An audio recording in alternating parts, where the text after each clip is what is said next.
Une très cordiale bienvenue à cette avant-dernière séance des soirées spéciales Logos en collaboration avec BCRC et Kola Magazine. Very warm welcome to one and all, each and every one of you. Thank you for joining us for the third of the four soirees in the series organized with BCRC and Kola Magazine. Nigel will tell you a bit more about this special project. Mais avant toute chose, nous tenons à reconnaître que notre événement se déroule en territoire autochtone non cédé. Nous reconnaissons la nation Ganyan-Gehaga comme gardienne des terres et des eaux sur lesquelles nous nous réunissons aujourd'hui. Tiohtià:ke, Montréal, est historiquement connu comme un lieu de rassemblement pour de nombreuses Premières Nations et aujourd'hui une population autochtone diversifiée ainsi que d'autres peuples y résident. C'est dans le respect des liens avec le passé, le présent et l'avenir que nous reconnaissons les relations continues entre les peuples des Premières Nations et autres personnes de la communauté montréalaise. Et nous réitérons notre reconnaissance envers nos sœurs et frères des peuples autochtones et leur renouvelons notre entière solidarité. We first want to acknowledge that our event is being held on unceded indigenous lands. The Ganyan-Gehaga Nation is recognized as the custodians of the lands and waters on which we gather today. Tiohtià:ke, Montreal, is historically known as a gathering place for many First Nations. Today it is home to a diverse population of indigenous people. We respect the continued connections with the past, present, and future in our ongoing relations with Indigenous and other peoples within the Montreal community. Furthermore, we want to say that we are grateful to our sisters and brothers of the First Nations for welcoming us on their lands and assure them of our renewed and ongoing solidarity. Nigel? Yes, thank you, Maggie. Well, this project is part of a bigger series that's called Bridging Language and Culture in Quebec, and it's an initiative of the Black Community Resource Center. Our subsection, undertaken by Logos and Kola Magazine, is titled Building Bridges via Literature. Our objective is to explore and reflect upon issues affecting the Quebec Black communities. Since we are a literary organization, we have incorporated literature in our reflection. We came up with 4 themed sessions. Tonight is the third. The first one was the Black communities and the media. The second was social justice and the Black communities. Tonight's, of course, as you know, is about exile and alienation. And the fourth, which will be on March 15th, will be strictly the topic actually, and it would be literature and community building. For that particular event, we already have our guests. We have Eleanor Studley, Webster, Jason Selman, and Blossom Thorn. Those 4 will be there, and trust me, I'm looking forward to it. I wish to say thanks to, well, of course, to my co-host, co-animatrice, Maggie, who is with me through thick and thin. Right, Maggie? Yes. And to Dr. Clarence Bain, who insisted on getting us involved in this project. Mm-hmm. I want to thank as well Ryan Francis and Samantha Yina Wunmuntu. I always massacre your name, Samantha, you will forgive me. And they have been helping us to implement the project. Samantha is in fact taking us through the Mais oui, bon, mais moi, je pense complexities of. oui, mais incluant des I was saying I wish to thank Maggie, my co-animatrice, now and in normal times. And we also would like to thank the Secrétariat aux relations avec les Québécois d'expression anglaise du gouvernement du Québec pour avoir facilité ce projet. You know, they have, they're providing the funds to make this possible. Je devrais le dire en français, Maggie? Un résumé très bref. Ah, OK, bon, très bien. Ce projet, alors, Bridging Language and Culture in Quebec, établi alors pont entre le langage et la culture de Québec. C'est une initiative alors du Black Community Resource Center. Notre section, la section de logo, c'est Kola. Alors, le titre, c'est Construire des ponts à travers la littérature. Nous explorons 4 sujets, 4 thèmes plutôt. Justice sociale et les communautés noires du Québec. Les médias et les communautés noires. Alors, l'exil et l'aliénation. Et finalement, littérature et la construction de communautés. Donc, en résumé, c'est ça. Le 4e événement aura lieu le 15 mars et nous avons déjà nos invités. Alors, pour ça, alors, qui sont Elena Studley, Webster, Jason Selman et Blossom Tom. Très bien. Voilà. À vous, Merci. Maggie. Merci, Nigel. Merci encore, chaleureuse. Bienvenue à chacun et chacune. Welcome all. And as Nigel said, the theme tonight is Exile and Alienation. Le thème de ce soir, c'est Exil et aliénation. Alors, on comprend bien que nous donnons à ces mots, à ces concepts, leur sens le plus large. Et chaque invité a été convié à donner sa propre définition de ce qu'est l'exil et de ce qu'est l'aliénation. So our guests were invited to share with us their personal definition of exile and of alienation. And our guests tonight are Marina Mathieu, Kim Dominik Ferguson, Evans Chouba, and Thea Long. Again, merci énormément du fond du cœur d'avoir accepté. Nous allons, si vous le voulez bien, commencer avec Evans. Evans, est-ce que tu te sens d'attaque? Déjà, bonsoir. Bonjour, ouais, tout à fait. Ça va bien? Ouais, oui, vous? Merci beaucoup d'être avec nous. Alors, je vais présenter Evans et en le présentant, je veux dire merci à Ricardo Lamour, fondateur du groupe Bout du Monde, qui nous a donc mis en contact avec Evans. Merci beaucoup. Et permettez, avant que j'aille plus loin, je voulais rappeler, I really wanted to remind us all that this series of events is dedicated to the memory of our late, unfortunately, late friend, Horace Goddard, who wasn't up to his passing, the founding member and editor-in-chief of Kola Magazine. Donc, nous voulons rappeler que cette série d'événements est dédiée à la mémoire de notre ami Horace Goddard, qui était membre fondateur et éditeur de Kola Magazine et qui nous a quittés au début du mois de janvier. Je voulais le faire maintenant, je suis désolée. Donc, Evans, je vais te présenter tout de suite. Evans se présente comme suit. Je suis un jeune athlète étudiant de 16 ans. Je suis un quart arrière au football, donc il a assisté au Super Bowl hier soir, certainement. Et j'ai mis sur pied plusieurs entreprises rentables cette année, à 16 ans. Je suis très penseur et j'adore les conversations philosophiques ou politiques qui remettent en question les normes.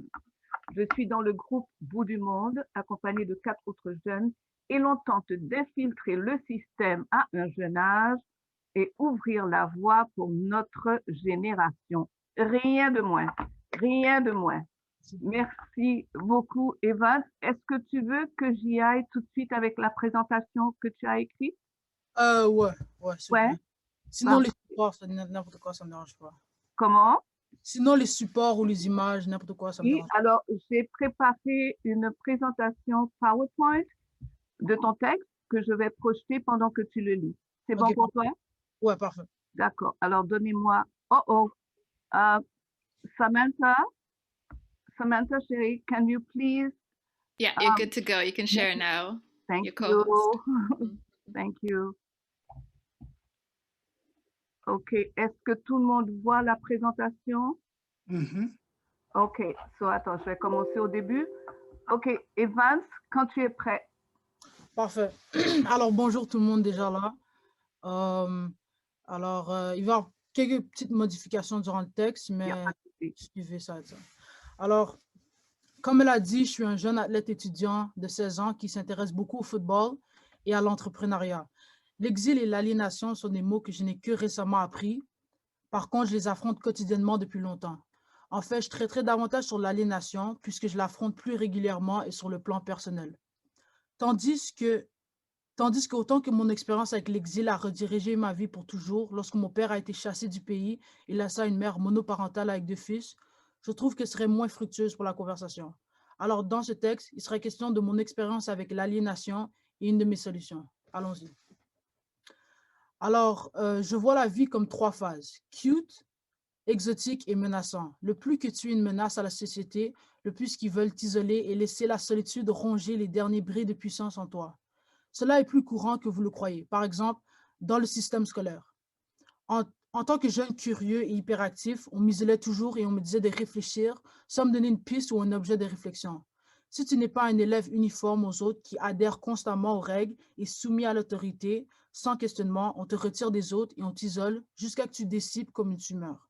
Ils cherchent à atténuer la menace en tous pour ainsi produire des citoyens au génie éteint de manière industrielle. J'ai vécu cela de la majorité de mon enfance, même si j'avais une bonne moyenne. Alors, en fait, aujourd'hui, je vais vous parler un peu de l'aliénation, comment on a dépossédé les jeunes de leur génie, ou comme vous pouvez peut-être comprendre mieux, si je liste comme une flamme en tout le monde, et qu'on la dépossède lors de son cheminement. Alors, ce n'est pas la seule réalité sociale qui peut atténuer mon génie. Je trouve que notre couleur de peau est assez pour nous isoler des autres. Je trouve que les effets du passé se font encore sentir dans plusieurs domaines aujourd'hui. Plusieurs préjugés vivent encore dans la tête des gens. Que tu sois noir, métis ou autochtone, etc., tu sens toujours les besoins de t'identifier pour te sentir parmi les autres. Comme mon ami Nico a une fois dit lors d'une discussion à Radio-Canada, c'est comme s'il fallait traîner un passeport partout pour prouver nos compétences et notre valeur. Il faut constamment se prouver et rien n'est donné. Pendant longtemps, je me frustrais contre le système en vain. Tandis que là, avec un peu d'expérience et de recherche, je crois avoir trouvé une solution qui pourrait régler certains de nos problèmes sociaux. Au lieu de démolir le système, devenons le système. Comment ce rapport avec l'aliénation, demandez-vous? Si nous, jeunes noirs, partons des entreprises noires et commençons à infiltrer les postes de haut niveau, nous serions plus tolérants à la différence puisque nous serions entourés des gens qui nous ressemblent et qui entretiennent notre génie. Ainsi, on verra une plus grande diversité et un sentiment d'appartenance. J'ai beaucoup raisonné avec un passage de l'article de B.L.A.C.Q, écrit par Ricardo Lamour, qui mentionne « Ces murs sont bizarres. Au début, on les déteste, ensuite on s'y habitue. Assez de temps passe et on vient à en dépendre. C'est ça être institutionnalisé. » Après ça, il poursuit avec « À mon sens, accepter la suprématie des murs sur nos territoires imaginaires neutralise la flamme du génie. » Enfin, je raisonne avec ceci puisque je vois souvent les jeunes qui grandissent avec moi, qui perdent l'ambition et leur feu en eux, et grandissent et ils me disent ben, « je me prépare juste pour le vrai monde ». Et là, je me dis, il a été dépossédé de son génie et de ses rêves. Il est aliéné. Je trouve que le monde aime beaucoup, en tant que métis, me dire toutes les choses que je ne peux pas être, au lieu de pousser mon potentiel. J'ai peut-être légèrement dérivé du sujet initial, mais en fin de compte, autant que l'on a un recul, nous devions inciter nos jeunes à poursuivre leurs rêves et ambitions et occuper les plus hauts postes de la société. Merci beaucoup. c'est ça. Merci, Evans. Merci. Merci beaucoup. Wow. Ah oui, oui, vraiment, Marina est heureuse là. Merci beaucoup, Evans. C'est un magnifique texte. Dis-moi, avant qu'on poursuive sur cette réflexion-là, peux-tu nous dire un peu ce que c'est que Bout du Monde, ce groupe auquel tu appartiens? En fait, il y a longtemps, Ricardo avait fait des activités avec son neveu, il l'amenait dans des musées et tout. Et son neveu, qui est Nico, avait besoin des amis, parce que sinon, ça n'allait pas être le fun pour lui, parce qu'il était encore jeune, il ne comprenait pas un peu. Alors, et là, je rentre dans le groupe. Après ça, j'amène mon voisin, mon meilleur ami et mon frère. Et là, on se retrouve à être 5 jeunes avec le mentor Ricardo. Et depuis ce temps-là, il nous amène dans des espaces qui ne seront pas accessibles ou pour nous, ou que à notre jeune âge, les gens ne vont pas. Alors, c'est ça, on infiltre un peu le système, comme on dit. Et c'est ça, on a acquis des connaissances qu'on apprendrait plus tard dans notre vie, mais à un très jeune âge. Et c'est ça. Merveilleux. C'est donc la photo ici que je projette, c'est Ouais. le groupe Bout du Monde et à l'extrême gauche, c'est Ricardo, l'amour que je remercie encore et que je félicite encore pour cette initiative extrêmement extraordinaire. Vraiment merveilleux. Écoute, Evans, peut-être qu'on se parlera plus tard, on reviendra, mais encore merci beaucoup et je t'invite à jeter un coup d'œil sur le chat parce qu'il y a plein de commentaires pour toi. Ok, merci. Merci beaucoup. Merci. So we go now to our next guest. Just give me 1 second here. I have to get out of this and go back to this. Okay. Our next guest is Thea Long. And I have to find her notes to present her. So very sorry. Thea, where are you? Thea. Hello, Hello. Thea. Where are you? Hi. Here. Donc, Thea is a model. Thea Long is a model, actress, personality, and advocate who has been featured on Cultured Magazine's Summer 2020 cover and featured in awareness campaigns across Canada. Thea's goal is to promote awareness regarding intersectionality, inclusivity, and the Trans Lives Matter movement. Welcome, Thea, and thank you again for having said yes to our invitation. So I had sent a few questions to all of you, and I wonder if you wanted to, touch on it. So what is your definition of exile and alienation? And if you want to, I can just go one after the other, or you can just... We could go back and forth. We could have a little bit of like... Yes, okay. So let's do that. So Thea, how are you? I'm fantastic. How are you doing? Fine, thank you. We're doing good. So far, so good. So Amazing. dear, what is your definition of exile and alienation? I would say my definition of exile and alienation is like the more heavy word for the modern day being outcasted and shunned upon and, left out of the group, anything where it may be something that you cannot control, but society and or groups of people have deemed you unworthy or something like that. So you're left out of the clique. Mm-hmm. Have you experienced that? And as a follow-up, if you have, when did you become aware that that's what you were experiencing? And how did you react to that? So I've experienced exile and alienation in like many different forms, many different ways. Like I could run you through all the different ways throughout the time of my life. Like if we start young, when I was a little kid, just didn't really see color that much. And then I had a lot of white friends. So at some point, I remembered getting blamed for things, or if something went missing, or if like kids had bad behavior, it was like, you're hanging around with the Black kid. And so like, I remember the first time I felt like the Black kid. And when I realized like parents were looking at me different than the kid, than the kids and my peers were looking at me. So it's like, I was friends easily, but then they would bring me over to the house and then the parents would be like, trouble, like you're like, I don't know about the Black kid. So I think that would be like my first time I maybe experienced alienation and like understanding that some people do see color in different ways. And then we can go towards when I was expressing myself, figuring out my gender identity, and as well as my sex and all that. So at one point in my life, I identified as a gay male. I thought that was the case. And so I've experienced, people, um, treating me differently because I was gay, or they would laugh or throw things at me in the cafeteria or this or that, just for being a homosexual at that point. And so I also remember I'm very effeminate, so that's always been the case. So even when I identified as a male and gay, I was still very effeminate. So even gay people, they're looking for men, right? So I didn't even fall into that category. So I even got alienated from like my own people, because it's like, if I'm gay and I like men, a gay man is supposed to be into a man as well. And me, I don't really cut the male category. So like I've experienced it on so many levels. And then I've like fast forward to me being trans. Like now I am going for heterosexual men. And so heterosexual men, even if they have the initial attraction towards me, as soon as they find out the information regarding my transition, this or that, then that becomes a whole other thing. And that's it's quite interesting and funny to, if not funny, I mean, it's interesting to see, because these days we live in the era where trans people are visible, trans people are out there. I mean, you can squint your eyes and pretend we don't exist all you want, but we're here.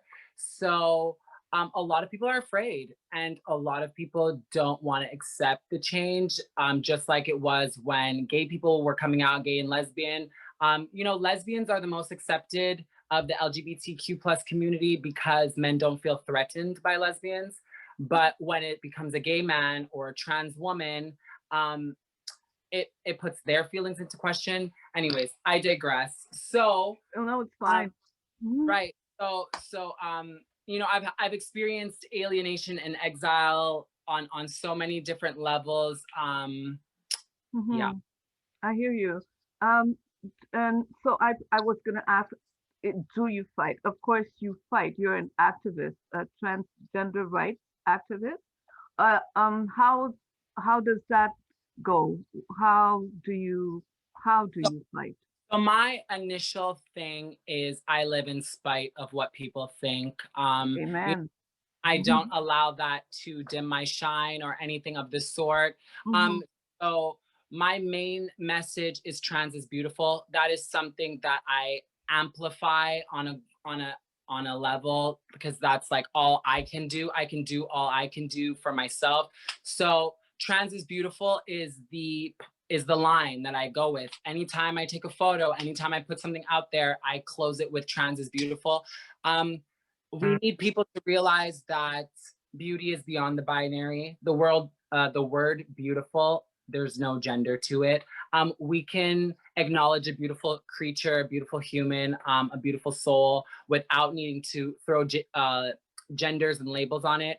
And I think the other thing too is there's this rule book that society has made for what is right and what is wrong. And transness has fallen on the line of taboo and wrong and, all that jazz. So we also live in an era where people are so afraid that now they don't even know how to react. So like I have girlfriends who are heterosexual and cisgender. If you don't know what cisgender means, it means biologically born in the gender and sex that like you would normally be. So a woman born a woman. They're getting questions like, are you trans, from guys, because they're just out here stressing. They're not trans. These women are just like your normal woman, and they're getting questions like, are you trans, simply because they're a bit taller, or because they have short hair, or because this or that. And then it begs the question, what do men define a woman? Because if short hair or a flat chest or like if you don't know anymore what it means to even be a woman, or better yet, what it means to be a man, this is the real question that we should be asking ourselves, because it's getting pretty messy at this point. And me, I am very open. I live in my truth. Listen, I don't owe anyone that information. This is how I look at it. So if you come up to me and say, hey, yo, ma, what's your cell phone number? I mean, I'm going to be like, not so fast, like chill, slow your roll. But I don't owe you any information. You have moved upon your attraction. So that's on your side. That's on you. I don't have to tell you anything at any point in time. If I want to tell you that I am transgender, that is probably for my own safety, because people are crazy. And I am not about to take the loss of my life just to cuddle up with an ignorant soul. So me, I'm very open with it for the most part, but at the same time, I don't owe you that information. So it's case by case. There's no correct way to disclose that information. But the reactions I've gotten every reaction there is to get. I've gotten the negative, the positive, the like, I walk around the earth being told I'm like this freak, as well as like this most beautiful thing, because like I'm a model. So it's like, I mean, I have to play the part. I'm obviously attractive in this world's stereotypes and whatever, you know, I'm a working model. So then we have that. And then we have the like, oh my God, you're trans, you're a freak show, you're this and that. So like 50-50, I get, it's just fun for me. Like today, am I the freak show? Am I the model? It's like, at the end of the day, it doesn't faze me. It is what it is. I figured out early on that it's a them problem. It's a you problem, right? So I can excuse myself out of this. Your ignorance is a you problem. It's not a me problem. Therefore, I save I sleep well. Let's put it that way. There you go.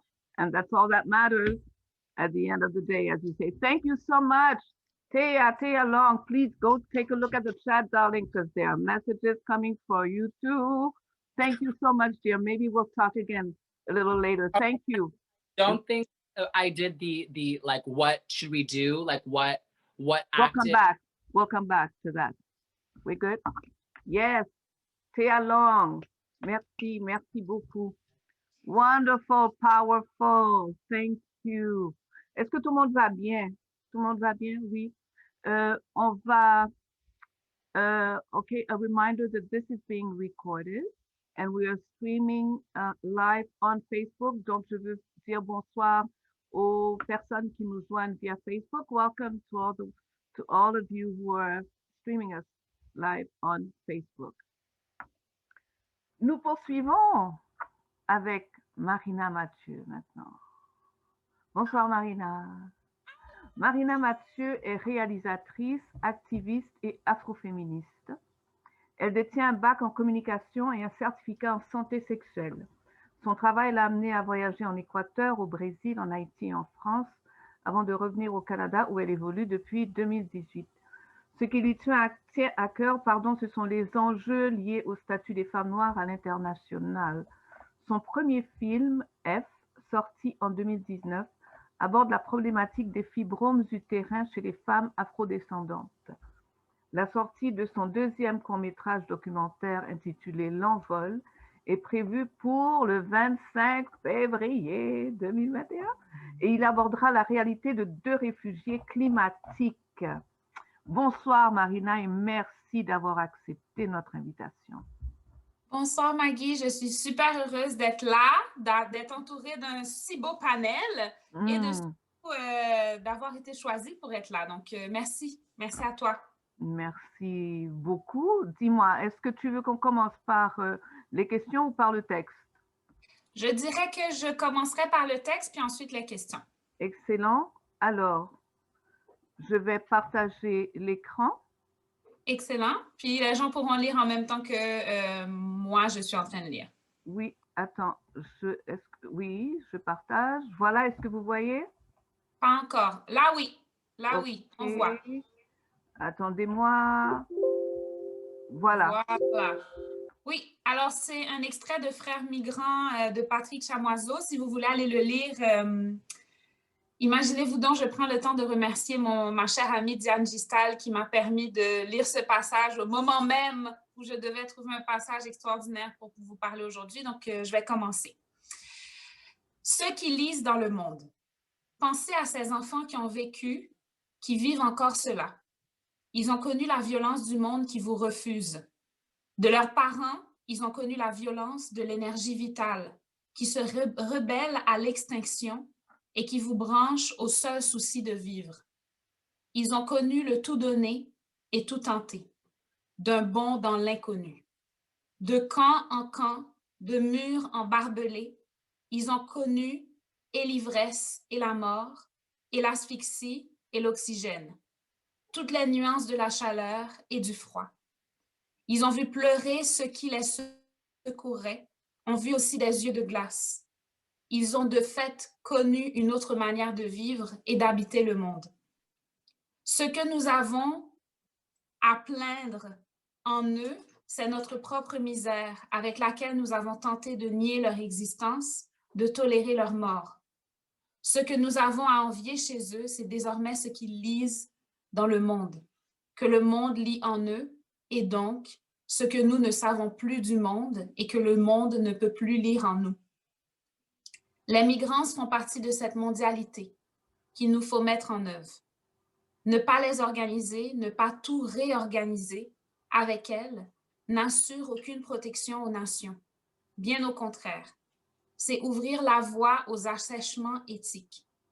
On ne démondialise pas l'humain. On ne saurait l'éjecter de la mondialité.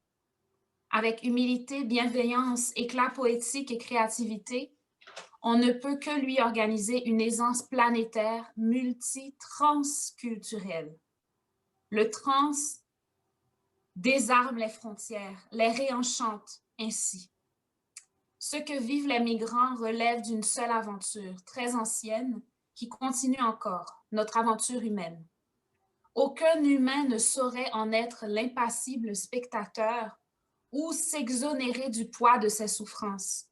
Il n'y a qu'un seul film. La fin sera la même pour tous. À travers eux, c'est toujours la vie qui vient, qui bondit, qui traverse, qui appelle. Ce n'est jamais la mort. S'opposer à la vie, c'est comme choisir la mort. Faire souffrir, faire mourir, mourir soi-même infiniment. Ce qu'ils vivent n'est pas le destin d'une horde, l'indistinct d'une masse. Ce sont des poussées individuelles qui construisent des personnes dans l'émulsion du monde. La masse s'égaye, les personnes restent. Leur expérience s'additionne et font partie du monde. Le façonnent, le construisent. Seule une politique du soin portée à l'individu, permettant à chacun de se construire une radieuse personne dans le tissu grand déplié du monde, favorisera des régulations mondiales efficientes, lesquelles prendront soin à leur tour de la qualité des liens transsociétaux, de la préservation des biens communs, à commencer par notre petite planète. Seule une politique du soin portée à l'individu pourra quelque peu deviner cet autre imaginaire. L'élection de M. Trump a commencé dès le premier migrant naufragé avec sa famille dans une mer d'indifférence. Elle s'est poursuivie au fil de ces milliers de morts qui rythment nos mois et nos semaines. Tout se résume un peu là. Les frustrations, les pauvretés et les misères qui s'entraînent à l'esprit. Ce qu'il y a de désespéré dans l'assaut aux frontières peut, dans un autre contexte, assaillir les urnes, zébrer d'irrationnel le ciel démocratique. Si des sociétés, des institutions, des États, des niveaux de conscience, des intensités inouïes de communication sont capables d'accepter les catastrophes migrantes, c'est que cet inacceptable prospère déjà dedans leur quotidien. Il y a des bouts de trompe en chacun de nous, à plus ou moins forte densité, de sorte de plus ou moins virulente. Trompe est là, d'une manière ou d'une autre, dans ce que nous acceptons ou qui nous indiffère ou qui nous semble normal, dans nos lâchetés habituelles, nos petites ombres qui s'accumulent. Si trompe surgit, dans tous les horizons, c'est qu'il gisait déjà bien installé en nous. L'erreur serait de croire que nous sommes différents de ceux qui ont voté pour lui. Voilà. Alors, Merci. Patrick Chamoiseau, tout le monde. Merci, merci. Rappelle-nous, est-ce que tu connais l'adresse, pas l'adresse, non, l'année de publication de ce texte? Je pense que c'est très... trouver. Je pense que c'est très, très récent parce que ça a été écrit, je pense que ça doit être 2019 ou 2020 même. Donc, oui, très récent. C'est Frères migrants de Patrick. Frères migrants de Patrick Chamoiseau. Exact. Merci beaucoup. Alors, on voit effectivement pourquoi ce texte était fait pour toi, pour ce soir. On parle de voyage, certainement, consenti ou pas, en fait, souhaité ou pas, et aussi de la question écologique. Exact. Exact. Voilà. Ce que je pense, c'est qu'en réalité, je dois être tout à fait honnête, je suis tombée sur ce bout, ce passage, en ouvrant le livre la première fois. Donc, c'est comme, it's like it was meant for me. C'est comme, il faut l'accepter quand ça te tombe dessus. Aïe bobo, on dit, OK, c'est envoyé pour moi. Voilà. Mais l'histoire, pour la petite histoire, le dernier film sur lequel je travaille, c'est l'histoire d'un départ forcé d'une enfant, moi, à 16 ans, il y a 11 ans maintenant, un 22 janvier 2010, 10 ans après le tremblement de terre. 10 jours? 10 jours après le tremblement de terre. Et c'est mon exil, c'est mon histoire d'exil. Les gens disent, tu sais, tu fuis un gouvernement, tu fuis l'insécurité, tu fuis les problèmes socio-économiques. Moi, je fuyais une terre en détresse. Puis mes parents ont choisi de m'envoyer chez ma grand-mère, geste totalement humble et compréhensible. Et je pense qu'à 16 ans, je ne comprenais pas comment du jour au lendemain, je devais quitter les miens, mes repères, ce qui me définissait comme individu, pour aller dans une banlieue au Québec, à Blainville, et m'adapter à la vie qui n'avait pas arrêté ici, en fait. Donc, jamais au Canada, on a pris une pause pour dire il y a quelque chose qui se passe en Haïti, on va prendre un jour. Mais non, mais c'est normal. Eux, ils continuent à vivre. Puis moi, j'ai atterri comme une boule complètement déboussolée, quoi. Donc, c'est un peu mon exil qui est raconté à travers ces mots. Puis, c'est on appelle, c'est drôle parce que on appelle l'orgasme une petite mort en beau français poétique, mais pour moi, ce processus, j'ai perdu un peu de moi. Donc, c'est un peu de moi qui est décédé à travers ce processus d'exil. J'ai aussi perdu un peu de mon identité parce qu'en fait, je devais m'adapter rapidement à une nouvelle identité qui m'avait été accolée. Donc, partir d'un pays où tout le monde est noir comme moi, atterrir dans une banlieue où je suis l'exception, c'est comme si je portais avec moi tout Haïti et si je n'avais pas une certaine information, c'est comme si je n'étais pas une vraie Haïtienne. Donc, c'est vraiment un mélange de tout ça, quoi.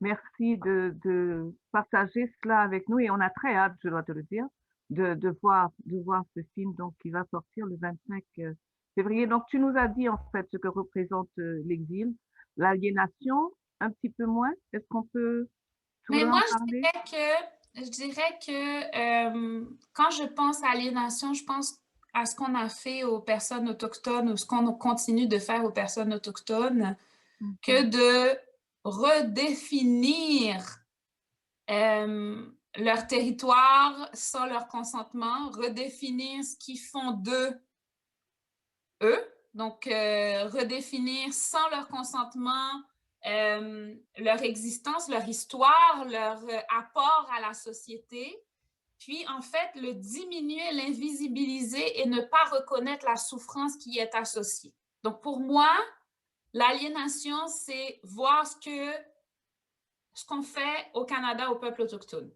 Donc, je ne saurais m'identifier à une telle souffrance parce que je n'ai pas vécu une telle chose, mais à avoir visité l'année passée Vancouver, par exemple, je comprends à quel point nous sommes et là je parle en nous parce que je parle de la société québécoise principalement, nous sommes des personnes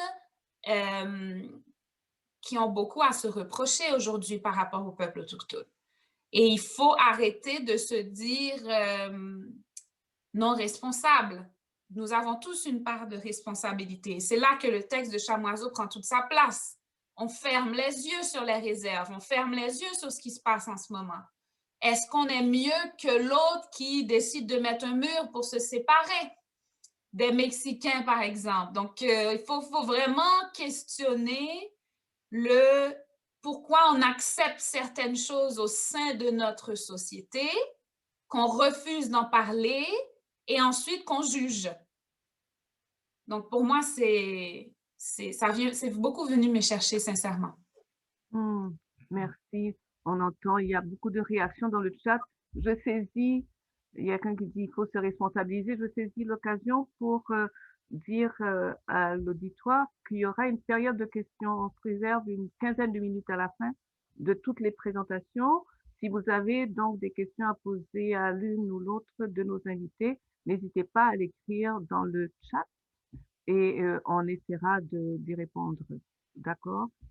Merci beaucoup. Marina, on se retrouvera peut-être tout à l'heure. Merci infiniment. Bravo encore. Oui, tu voulais ajouter quelque chose? Non, je disais merci beaucoup, Maggie. On se voit un petit peu plus tard. Ok, merci. Attends, Evan, je te vois réagir beaucoup. As-tu envie de dire quelque chose à Marina? Non, je l'applaudissais, mais merci beaucoup et c'était très bien. Et à Théa Long aussi. Ok, merci. Théa, Evan says bravo and thank you. No problem, anytime. Ok, tout va encore bien? Jusqu'ici, c'est bon? Alors, nous allons vers notre quatrième et dernier invité de la soirée, Dominik Ferguson.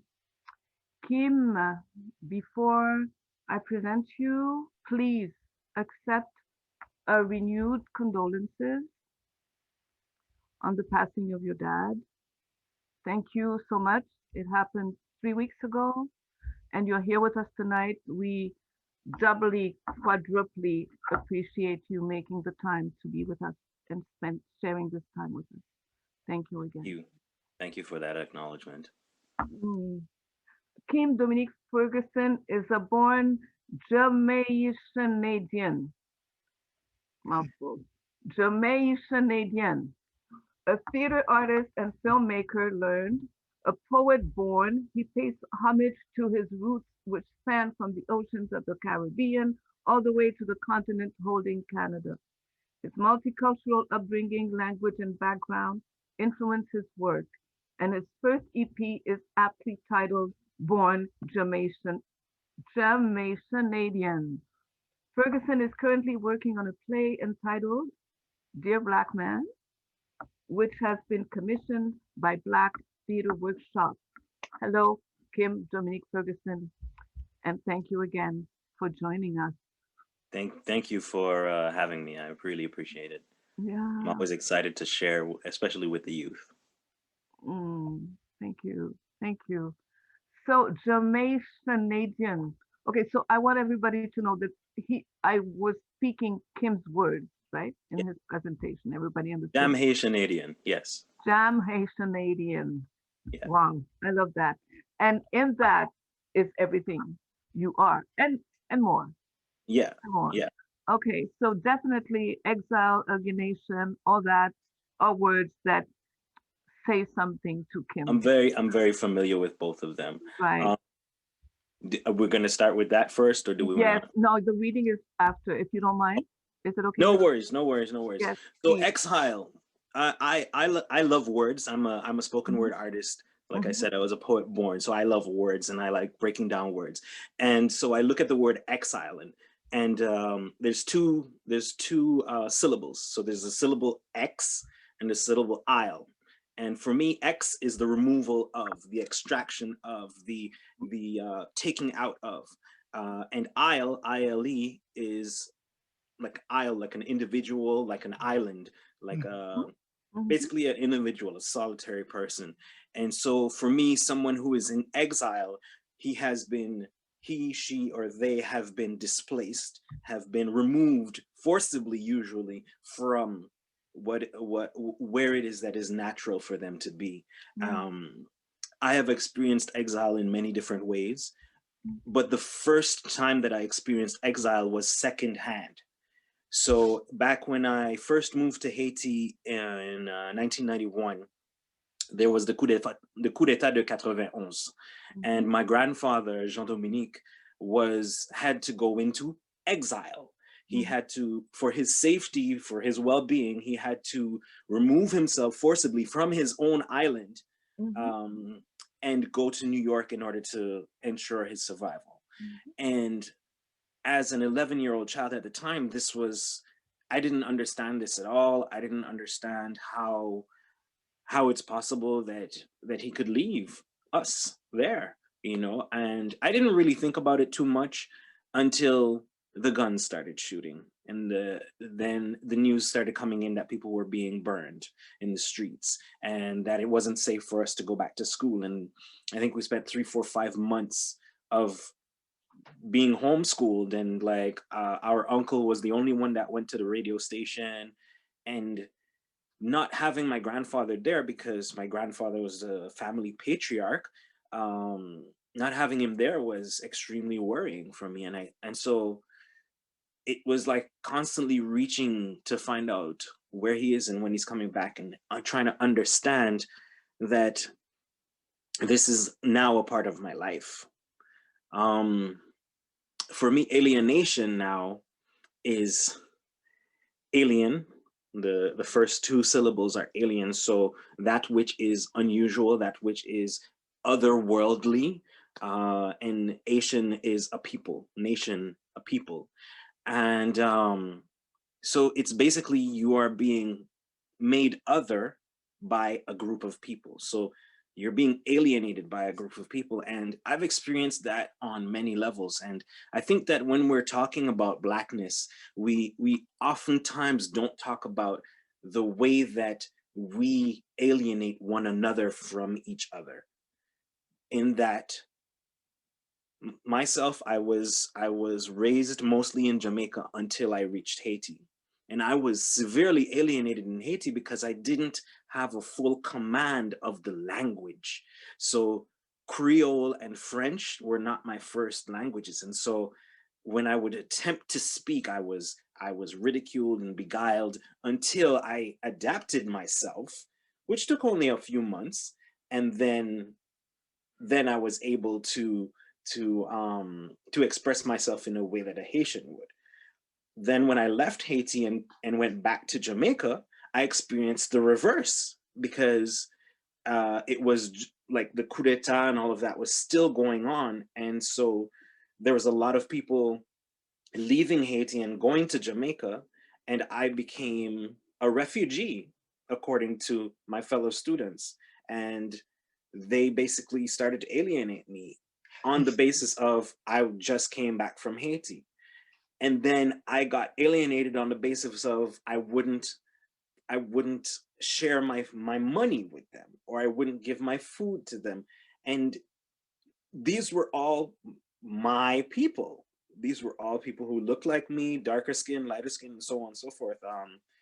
To the point where I was literally we were coming out of graduation rehearsal, and there was almost an altercation with myself and another student with weapons. And there's this constant othering that occurs throughout life. Coming to Canada in 2000 after having lived in the Caribbean, like my sister who had to come from Haiti after the earthquake. I came to Canada and it was like, where am I? What is this place? What are all these pale people there? Is there no sun? What's going on? And one of the most interesting things I've learned, I remember I was looking at a magazine. I was very young. I was maybe 11 or 12, and I had gone back to Jamaica for summer or something like that. And I saw a picture of Vanessa Williams. And I was looking at her. I was in my living room at my dad's place. And I was like, I asked my dad, I wanted to say, is this a Black woman? But I said, is this a Negro woman? And my father got upset with me. And he was like, that is something your grandfather would say. Don't ever say that again. And then when I came, so for me, she was just a woman. She was just a woman. It had Black, Negro, that all of that for me was not present at all in my thought process. And when I came here, the thing about being in the Caribbean and in Jamaica, you're not called Black. Like, you're called according to your color. So me, when I walk the streets, if somebody wants to call me, oh, yeah, brown man. And so in my head, okay, yes, according to the spectrum of brown, I am brown. When I got here, I was Black. I was made to be Black. I had to understand that that is who I am. That's my identity. I was no longer Jamaican. I was no longer Haitian. I didn't have my own way of walking in this world and my language and my identity and ma parle Creole, me attack some patois, whatever. That was no longer it. I was in a box, and that box was called Black. And so that in and of itself made me feel isolated from everybody else. And my dad told me, don't get caught up in the Black community. And the reason why he said that is he wanted me to keep an open mind. He wanted me to be able to experience the full spectrum of color, you can say, and of opportunity without being pigeonholed into something that could possibly hinder me. But because I had grown up in an environment that, even though I was experiencing alienation from individuals, I also experienced deep friendship and connection with other folks as well. So I wasn't alone. I was still connecting with people. One of my best friends from Jamaica is actually Barbadian, and we bonded on the basis of our otherness. And so when I came here now, I had no choice but to find people that looked like me and that spoke like me and that expressed themselves like me, because I didn't want to feel othered, and I didn't want to feel like I didn't have a community. And that's what alienation is. It's trying to remove you from your community, trying to make you feel like you're other, trying to make you feel like you don't belong. And so I'm always trying to counter that and trying to make people know that, no, I have space, and this is my space, and I'm allowed to have that space. And that's what I do in my work, in my poetry. I do my best to let people know that what you're doing is not right. And I'm here, and I'm here to stay. And I'm making a statement, and ain't nobody gonna take that away from me. Preach. Yes. Hello. That's what it is. That's what it is. Yes. We're here, and we're staying here. We're here. We've been here. We're gonna. Anyways, Maggie, hush up. Thank you, Kim. Thank you. You know, if I go. So, thank you very much, Kim. We're gonna go to your poem in just a second. I just wanted to see if any of the other panelists would like to jump in, say something, interact with each other, or add something. I know, Tia, you had something you wanted to share with us at the end of your presentation. You wanted to add something, and I said, yeah, we'll come back to that later. Yes.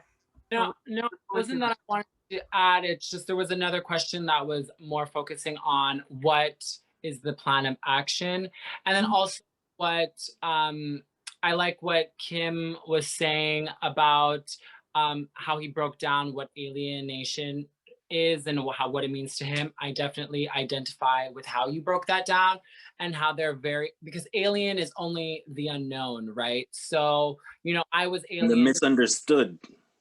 Right, misunderstood, right. So it's like there's a lot of things that are alien to us. Even when we think about what aliens are, it's anything that's unknown. So I feel like there's a lot of issues that we just sweep into the alien category and we just let fear guide the way. And that keeps us from learning and growing and developing. And a lot of things is that like everyone wants to stay in their comfort zone. Everyone's made a home, that nice little brick house in their comfort zone, but you're gonna need to tear that shit down for growth. Excuse my French. That's what it is. 100%. Yes. Thank you, Thea. Thank you. Evan, est-ce que tu voulais ajouter quelque chose? Did you want to add something, react? I just agree. Nothing really to say. Okay. I agree with what they say, and I like the way he broke it down. It made me understand the origin of the words. Yeah. That's my interpretation. Please don't take that as gospel. Right? That's why I said like it's how I look at the word. So how I break down the word might not at all. Like if you go and you look up the etymology of the word, it might not at all correspond, but it's just how my brain processes things. And when you asked us, how do you define it? Like that's where my brain went. That's fine. Thank you. Thank you very much. So Kim, your poem, we're ready for you.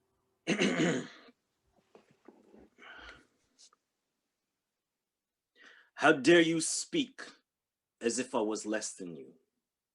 How dare you speak as if I was beneath you? This is not 1492. This is not 1492. You are not Christopher Columbus. I am not semi-precious cargo in the bow of your slave ship, cast among bowels, saturated bodies packed tightly together like tinned tuna fish, soaked in your feces and urine, yours and mine intertwined into a septic wooden gray rat-infested chambers that even the lowest of your henchmen wrench violently at the stench. How dare you look down on me as if for a moment you could fathom a mile, 10 yards, an inch walked in my shoes. Ancestral screams course through my bodies, disemboweled by a severe allergy to lynching. My reaction leaves me with tongue swollen, eyes bulging, and my neck breaks out in blistering sores. My mother nursed you on her tit when you were but a babe because you were better than her own flesh and blood. My father hoisted on a cross, whipped within a strand of his breath between life and death. The depth of every lash will lynch my mother, making her bitter, will lynch my brother, saturating his mind with fear. How dare you claim to understand with hand pressed dramatically against your chest and an upside down plastic smile lathering your lips, something vulnerable. Oh, you may have suffered without the luxury of having hot water running freely through pipes, but imagine never knowing when any water will flow. Imagine 2-3 months without water to cook, clean, or wash with. Imagine a year-long drought that has everyone wrought with enough anger and fear that they feed their children seasoned mud pies just to appease the grumbling in their little bellies. How dare you look at me as if I do not belong? Have you not heard the words of this poem? You and I's bloodlines intertwined so much you cannot pick out the strands, different from the other, fused together, this melting pot melding us into one single nation. It's time.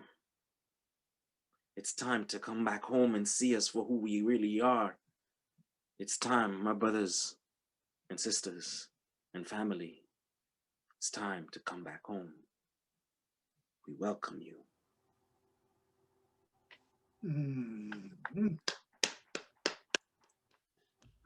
Wonderful. Thank you. Wow, thank you. Thank you, Kim Dominik Ferguson. Everybody, thank you, Kim. Thank you so very much. Powerful. Enjoy. You can find some of Kim's works on, do you have a YouTube channel? You can type my full name, Kim Dominik Ferguson. It's right there. I'm also on Instagram at Mr. KD Ferguson. Excellent. Excellent. Powerful. Thank you very much. So, Kim Dominik Ferguson, Thea Long, Evan Struba, Marina Mathieu. Merci encore infiniment du plus profond du cœur. Thank you so much for having blessed us with your presence and your thoughts and your words. Thank you. Maintenant, à toutes les personnes. I just want to, can I just say? Oh, yes, absolutely. A big shout out to all of the folks that spoke before me. I'm a little bit older than most of y'all, and really? I really do appreciate when the younger folks their voices are powerful, and they touch me, and they in turn re-inspire me. I love to be inspired by the ones that are coming up. So thank you all for your words. I really appreciate that. Thank you. And Yes. I also wanted to shed light on, because there was a comment that I made, and I wanted to shed light on it. When I was speaking, I said that lesbians were more accepted.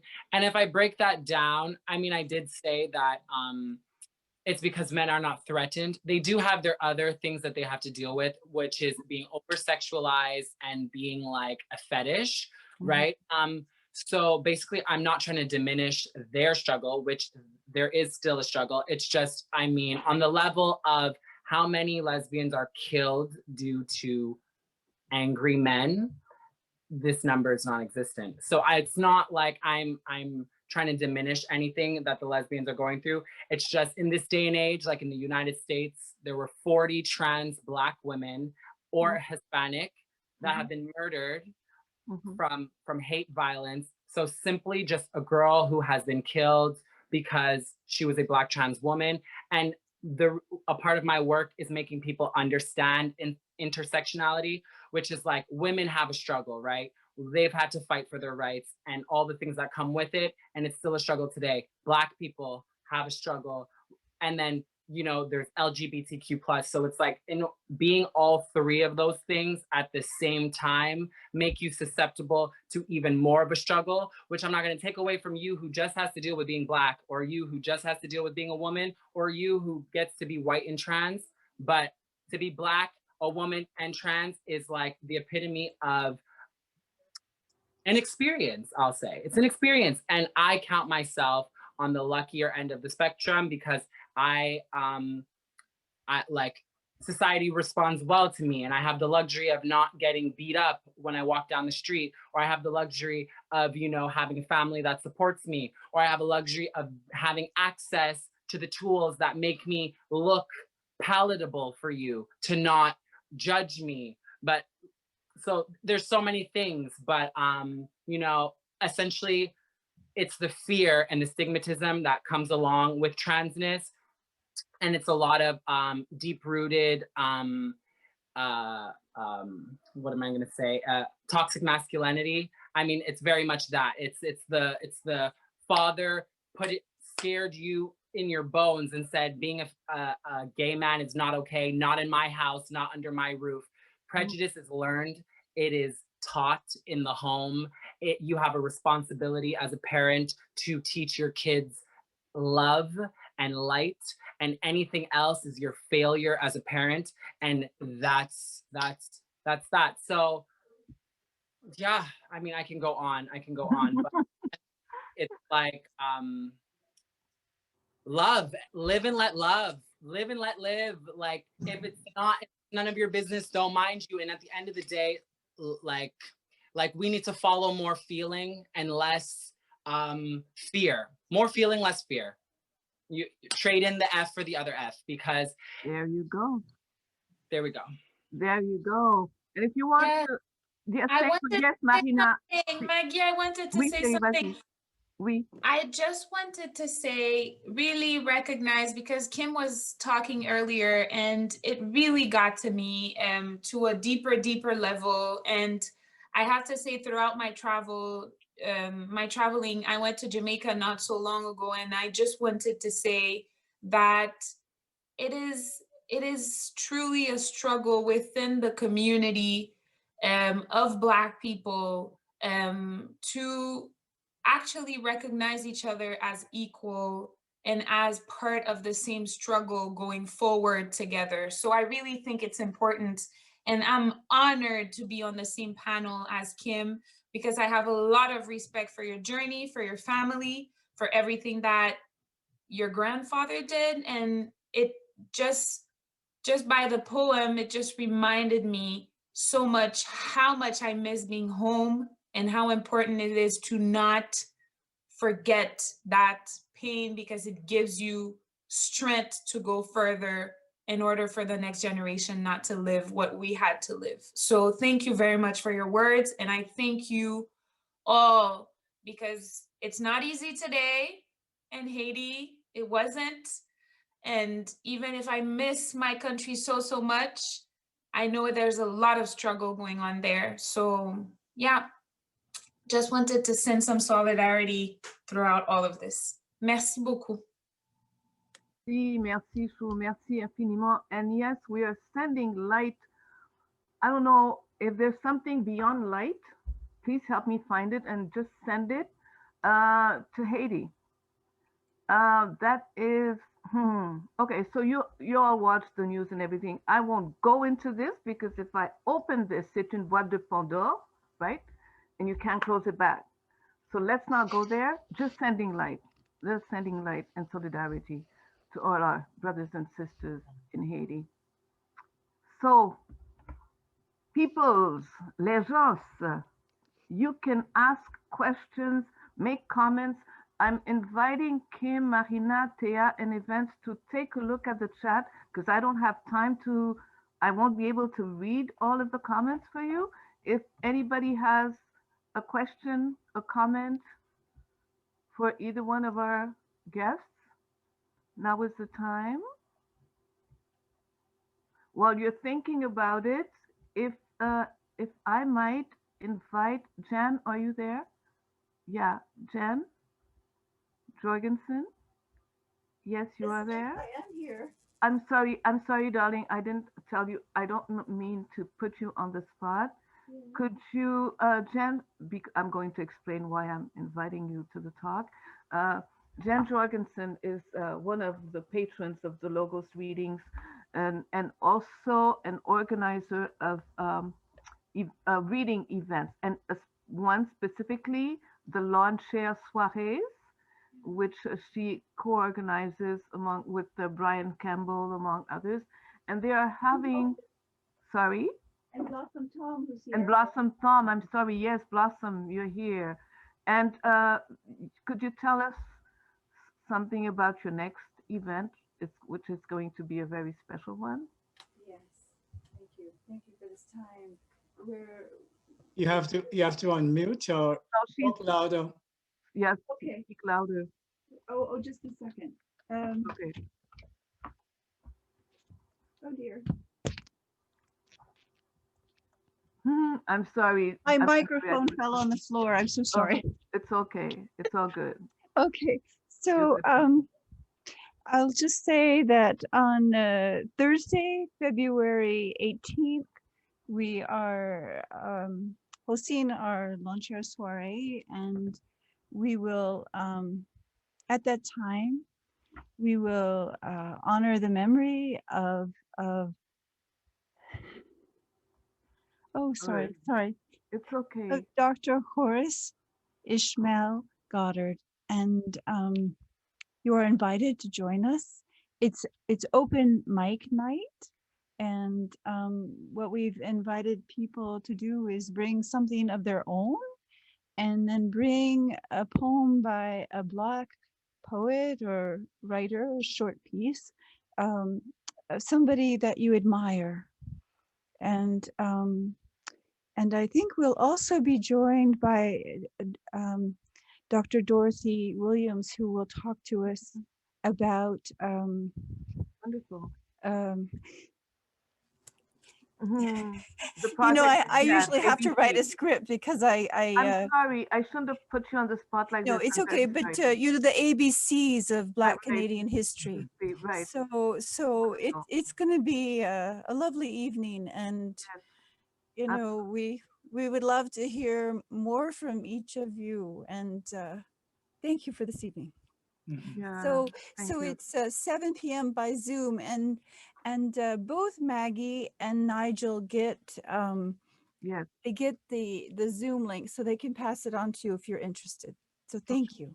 Thank you. So it's the lawn chair soiree. You can find them on Facebook. They have a Facebook page. Oh yes, we have a Facebook page, and we have a website. So it's www.lawnchairsoiree.org. Okay. I'll put it in the chat. I'll put it in the chat. Thank you. Yes, thank you. Thank you, Jen. Thank you. Nigel, did you want to ask something as I don't see any questions in the chat. I was actually thinking of Marina. I had a question I was writing for her, and then I just.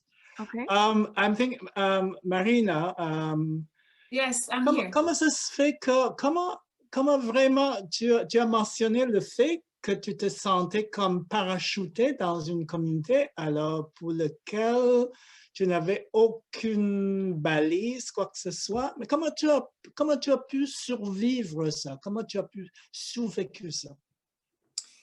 La réalité, c'est que je me suis sentie parachutée parce que c'était pas ça le plan à la base. Donc, l'objectif, c'était que j'allais venir étudier, oui, au Québec.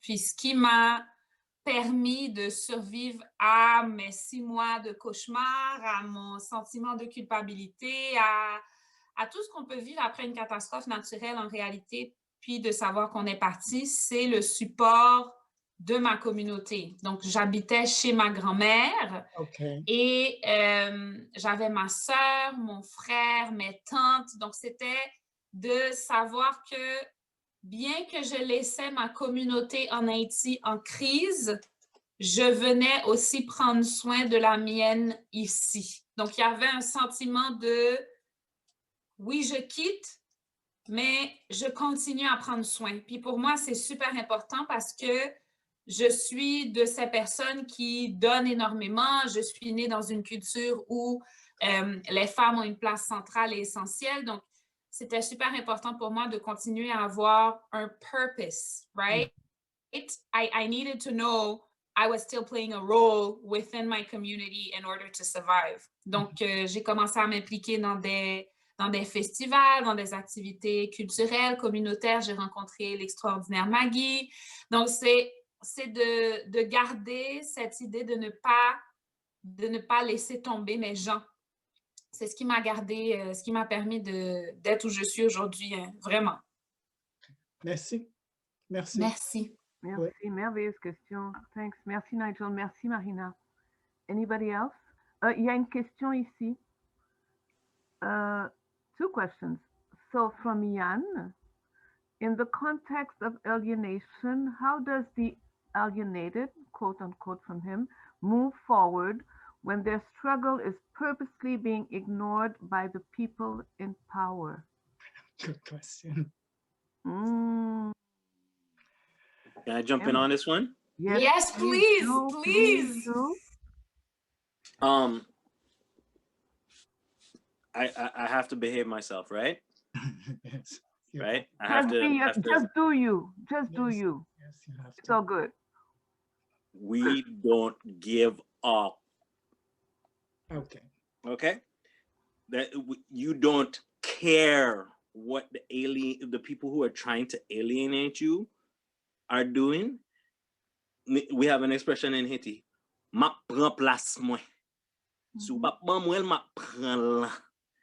pran down. I mean, I'm gonna take my space and I'll take it from the skin of your teeth. We don't. If someone is alienating you, take up your space. Yes. Because it means that it's working. Whatever you're doing, it's working. Because what Taya was saying earlier about fear is that basically, God, I'm losing my words. Basically, when someone is alienating you, it's because they're fearful of you. And fear, I love what Zirk Ziglar said about fear. It's false evidence appearing real. It's an acronym, false evidence appearing real. So when someone who's white looks at someone who is a person of color and who is an immigrant, because sorry, buddy, but you're also an immigrant. You weren't born here. It's because you're fearful that we, as the people of color, are going to come and take from you the way that you have taken from us. And so you got to go and deal with that. You got to go and be like, do some introspection and say to yourself, maybe I should just be a decent human being, and maybe I won't be so afraid of everybody else. You know, just because you live in a community where there's only white people, you're nice to those other people. So why is it that when I come with my melanation, my beautiful melanin, my long curly hair, my thick lips, my big nose, my big eyes, why are you afraid of that? Why are you so fearful of that? Qui ça? Qui ça? Quel est le problème? Qui problème ou? Love. Okay, Spread love. Martin is enjoying That's this. it. And I can touch that as And- well as I mean, what do we do? That's what I was saying before. I live in spite of what people like people want me to look like the football player in drag, but like I'm here living my effortless life and people are, well, not effortless, let me not pretend, but like we give the illusion that it's effortless. That's what bothers them the most. You know? We give them the vibe that you are not affecting me, even though times may be tough. And it's like, I also summed up like a lot of the prejudice as toxic masculinity, but even toxic masculinity can be taught to women, and women can harbor that toxic masculinity and dish that out and continue and perpetuate the toxic masculinity. I'll give you an example. If I'm doing a runway fashion show and I'm walking my walk down the runway, well, Kayla, let's say her name is, she could support me till the cows come home, until Kyle next to Kayla says, oh my God, look at that girl, she's gorgeous, da, da, da, da. And now Kayla all of a sudden feels like intimidated by the trans woman, and women don't like to feel intimidated by the non-biological woman. So she's gonna be like, oh, well, Kyle, you know that's a tranny, right? You know that's a trans woman. So like, we could pretend like the girls are on our side, but it really depends. It's until they feel intimidated that I'm coming for your man or I'm coming for your anything. So it's just like, girl, there is enough fish in the sea. Let's just love on everyone. No one is coming for yours. There is enough. If what is yours will always be meant to be yours. No one can take away from you. If it is for you, it will always be for you. I cannot take it. So if you're a model and I'm a model, if you're supposed to be a model, there will always be gigs for you. I am not here as your replacement, because if it's for me, there will be things for me. But people think that people being successful takes away from their success, and people are selfish with success and with so many things. So it comes down to the human condition, and that is for another topic, another day, another slay. Definitely. And I would second that by adding that, you know, any movement started with one person who was brave enough. And I think that it is in our duty and responsibility to take the lead when we feel like there's no leader around. We need to know that we can step into the light and make it happen for our people. And I am certain, Yan, we might be rare in where you are located. And I'm talking from experience here. We might be rare where you're located, but Blainville 15 years ago and Blainville today is a whole difference. Like when you walk in the Super C in Blainville today and there are Black people saying hi and you don't feel threatened and you don't feel like you gotta hide, you don't feel like you gotta show that everything in your basket is evident so people don't think you're stealing. Things change and evolve because people, like my grandmother said, this is the place where I'm gonna live and I'm gonna live peacefully. So make space. Because if not, I'll make the space myself. And she wasn't doing it in a threatening way at all. She wasn't an aggressive person. She wasn't, mais elle a dit, ce jour-là, mes enfants, mes petits-enfants vont bien vivre dans un endroit où il n'y a pas beaucoup de personnes noires, mais elles vont bien vivre. 10 ans après, la population a bien changé. Donc, je pense que prends le temps de créer des espaces pour toi, pour tes enfants, pour ta famille, pour tes proches, pour des gens que tu croises dans la rue. Va leur parler, crée cette relation, puis tu ne vas pas te sentir seul. Au bout du compte, les gens vont avoir peur, fear, and then it will transform in feeling. Because it is important that people change the mentality. And it takes one person who goes after the brother, the sister, and it changes it. Definitely. And I believe in you, so you can do it, Yann. Merci Marina, thank you Thea. Et ça, tout ça fait écho, je trouve, résonne, je vais utiliser le mot de Evans, qui dit que pour sa génération, enfin, pour lui, et il a 16 ans, il a déjà, comment il a dit ça, qu'il avait déjà des entreprises? Tu as des entreprises. Bon, Evans, open your microphone, please. Yeah. I would like you to give us 2 minutes again. And since the presentation was in French, if you don't mind, just say a few words in English. Oh, yeah. How is it? You're 16, and your presentation says that you have built a couple of businesses. Please explain to Grandma.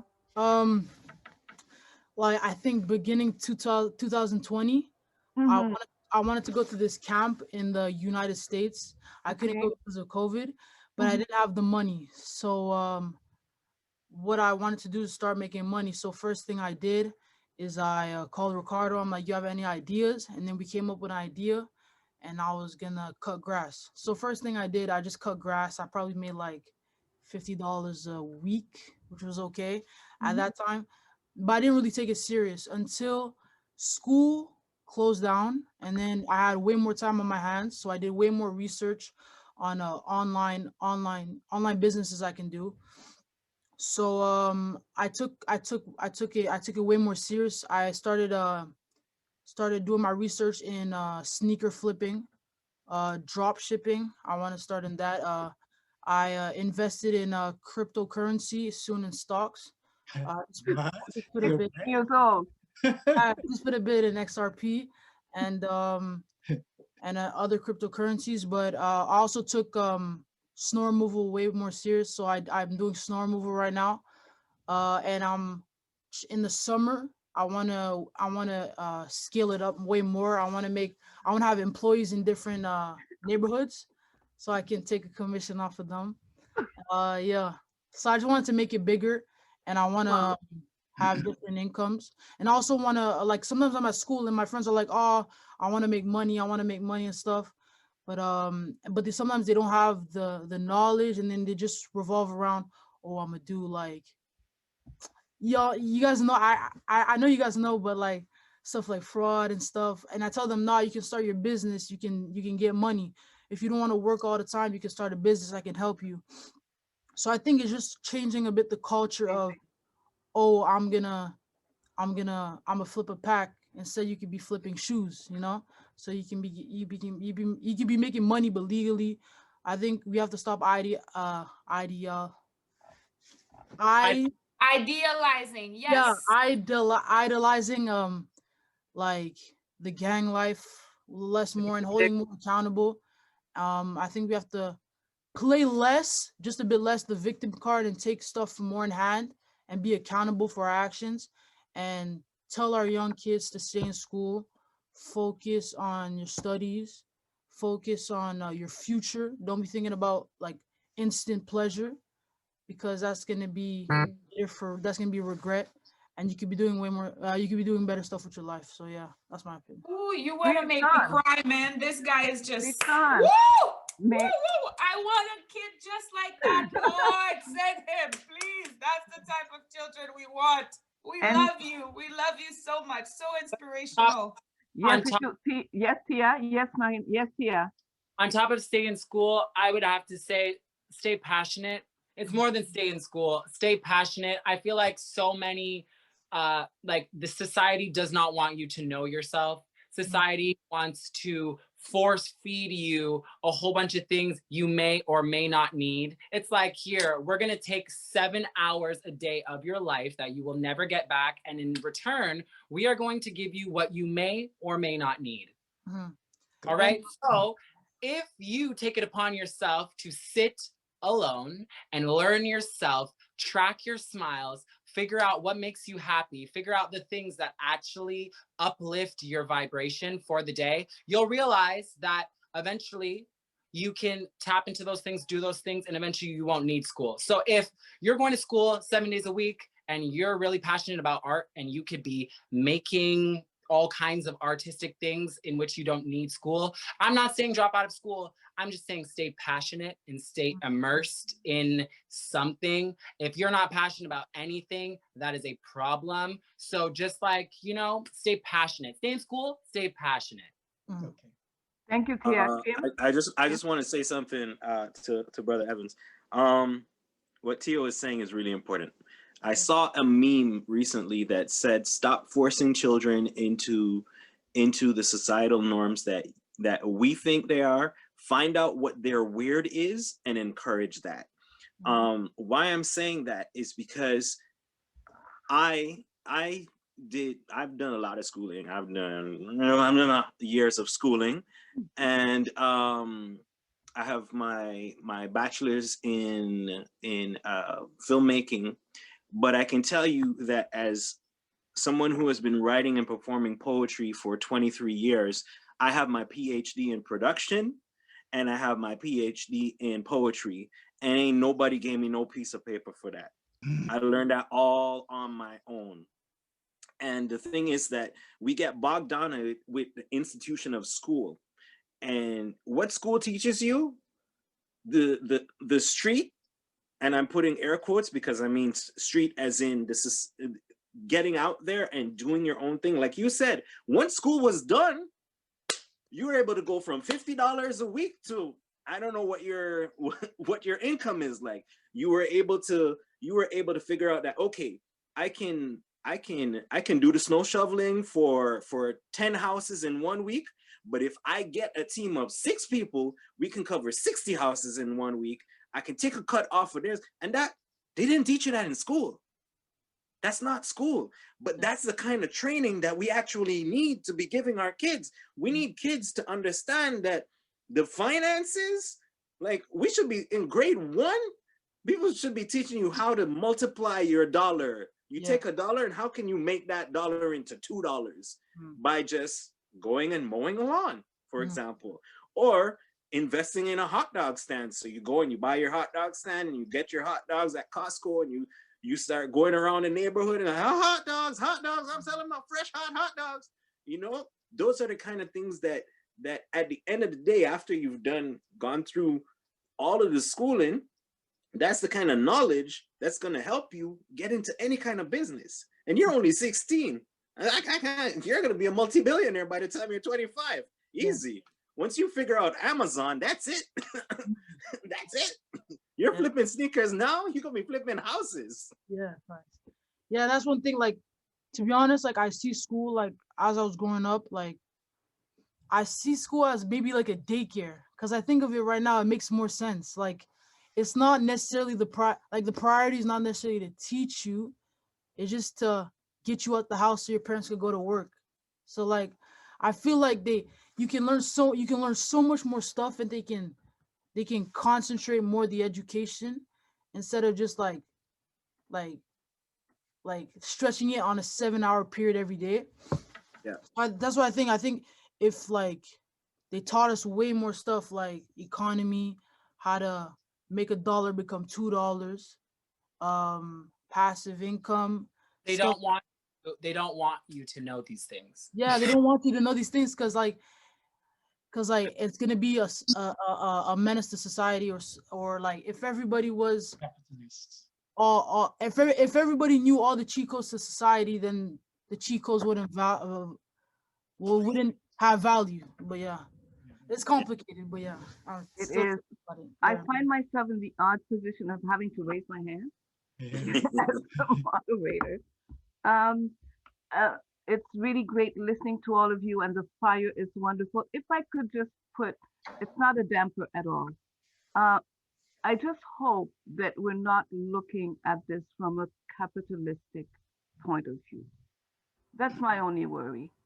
And let's not get greedy. Let's not emphasize the emphasis on the money. Let's look at what you were saying, all of you, from the beginning. The fire, the light, the joy, being our own person, creating our own table, our own room, our own castle, whatever, not waiting for being invited to a seat at the table. But Mhm. if I could say that my wish is that we keep it, let's not get sucked into that capitalistic, comment tu dis ça? Tu sais, il y a un mot quand on t'aspire dedans. I can't remember. The what? Vacuum. Well, Yeah. Okay. So that was all because mais sinon, the light, being your own person, tapping into who you are really and truly, and mhm. being outside the box and creating all of that. Thank you. I just you. want Yes, to Kim. address that. And It becomes Kim, just sorry. give me 1 second, Sherry. It's going to be Kim and Nigel, and then we have to go because we have 5 more minutes left. I'm sorry. I understand what we could talk like this for another 2 Yeah, hours, yeah. please. Um, But so 2 minutes, Kim, and then Nigel, please. cool. I'll keep it tight. When it becomes capitalist is when you forget that you have a community. So Yeah. one of the issues that happens often in our community is an individual like starts to make money and they love making that money, and then they're just like, you know what, let me forget my origins and just keep making that money. It becomes, for me, again, there's no book that I'm reading, this is, you know, nothing that I've researched, this is just how I perceive it. But if you still remember the community and you still support your community, without, like my dad used to always say, you know, it's good to support your community, but you mustn't lose yourself. You mustn't. It must be like extra that you're able to share, and knowledge that you're able to share, and it mustn't take away from you continuing to build. So long as you're looking out and extending a hand behind you to help the other person, you can always go up. So for me, capitalist is when you break it down. Capitalism is when you become selfish. Okay, Kim. Nigel. Am I okay? Yeah, I appreciate what's been said, and I really am deeply touched by the gusto of you folks. And I have to say that when Maggie and I talked about this, we certainly felt that we had to create a space for the younger voices, and so on. And I'm really pleased that it has turned out the way it has turned out, because I've learned so much tonight. You know, I'm a man in my 70s, and so I need to make that contact. Let me just add one slight proviso to what I've been hearing. You know, I have a PhD in literature, and when I undertook to do it, I had no intentions whatsoever of becoming a university professor. I undertook it simply because I knew the richness of literature and how much I would enjoy it. So I would say to you, I do hope that you don't think that it's an either or, but that it's both. You know, that would be just my my advice to you. Yeah, thank you. Thank you very, very much. So again, we really have to go. Thank you again, Samantha from BCRC, for the technical support and everything else. Thank you, Marina, Kim, Evans, Thea. Thank you. It has been absolutely wonderful. To all of you for your comments in the chat. So, and we're going to be meeting again. The last séance of this series is on March 15th, right? So rendezvous, we'll be in touch about the details. D'ici là, lawn share soirée, Thursday the 18th, special Black History Month, and dedicated to the memory of our friend Horace Goddard. And happy Black History Month if you celebrate. Yes, and stay safe. Do what you have to do. So okay, les magasins sont ouverts, the stores are open and everything, but let's stay safe, okay, people? we don't need to go buy all the things that we don't need just because we can. Just because you can don't mean you gotta. Are we agreed? And I'm talking to myself too, right? Okay. So let's stay safe and take care of one another. Thank you. Spread joy and spread light as much as we can.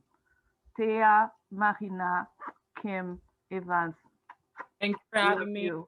Love you. Love you. Thank Samantha, you, thank everybody. you. Thierry, Thank you so much.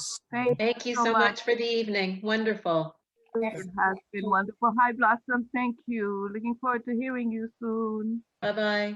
Bye. Woo! Yeah! Yes! Wow. Okay. So, Ricardo, merci beaucoup de m'avoir permis de rencontrer Evans. Evans, où es-tu? Est-ce qu'il est déjà parti? Oui, il est déjà parti. Wow. Wonderful. Thea, I'm so happy. I knew it was going to be amazing to have you on. And you did not disappoint, not even for a fraction of a second. It was amazing. Spectacular. Thank you. I told you, I was like, girl, I'm not writing anything down. That's right. Because you know you can do it. I'm not thinking. Yeah, she told me. I said, okay, do you know the question? She said, I don't even want to look at the questions. I just want it to come spontaneously. So, and you knew what you were doing. And I was not afraid at all. I was not worried for 1 second. Thank you. Keep on shining. Keep on shining. Have a good night. Bye bye, Sam. Okay, bye. Merci, Bye. Rachel.